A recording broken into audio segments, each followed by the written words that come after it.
Bonjour Elle, c'est Hélène Darroze et je suis heureuse aujourd'hui de vous cuisiner une burrata mais avec un petit twist. On va s'adapter à la saison et on va faire une burrata avec potimarron et cèpes. Et bon, on y va. Les potimarrons, on va les rôtir d'une part et on va faire quelques pickles d'autre part pour amener un peu d'acidité à la recette. On racle bien pour sortir toutes les fibres et ensuite on coupe en quartiers. Une fois qu'on a découpé, tout simplement, un plat à rôtir, on y range les tranches de potimarron, un peu d'ail en chemise, un peu de laurier, un peu de sel, un tout petit peu de poivre, matière grasse par excellence chez moi, graisse de canard. Et on enfourne à 170 degrés. Moi, je dis quand même une bonne quarantaine de minutes à vérifier régulièrement jusqu'à ce qu'il soit bien rôti et bien fondant. Pendant que les potimarrons vont cuire au four, on va faire les pickles. Pour ça, une mandoline et on va juste aller chercher des tranches dans la longueur comme ça. On mélange de l'eau, du vinaigre, donc là on choisit vinaigre de riz et du sucre.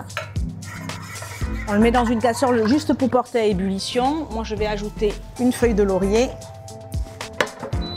Et dès que le mélange est bien chaud, le sucre bien fondu, on va le verser tout de suite sur les pickles. On va laisser immerger pendant une bonne heure. Maintenant, on s'attaque aux cèpes. Je vais les détailler en tranches assez épaisses. Une fois qu'on a découpé les cèpes, on va les cuire à la poêle. Toujours pareil, à la graisse de canard. Un peu de laurier, une gousse d'ail, un peu de sel. Un tout petit peu de poivre. Je finis juste avec un peu de piment d'Espelette et tout de suite, hop, sur un papier absorbant de manière à ce que le surplus de graisse soit tout de suite absorbé.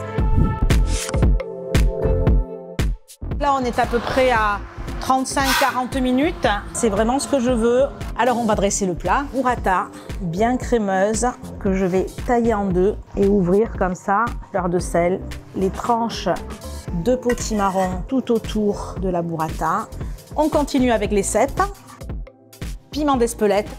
Moi, j'aime bien mettre de la coriandre et bien sûr, je finis avec une bonne huile d'olive. Dernière petite touche, les pickles. Donc c'est un plat qui va faire son effet visuellement parce que très coloré avec ses couleurs d'automne qu'on aime bien, les oranges et marrons. Et puis après, au niveau du goût, je peux vous assurer que c'est carton plein. Bon appétit!